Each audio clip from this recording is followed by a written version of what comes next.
আসসালামু আলাইকুম ভিউয়ার্স, কেমন আছেন সবাই?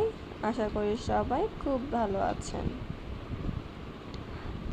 ইদানিং বাংলাদেশে এত রোদ পড়েছে, রোদের কারণে ছাদে যেতে পারি না। তাই আজকে সন্ধ্যার পর আম্মুর সাথে আমি ছাদে গিয়েছি। দেখেন আমাদের বরবটি গাছটাতে কিন্তু অনেক বরবটি হয়েছে।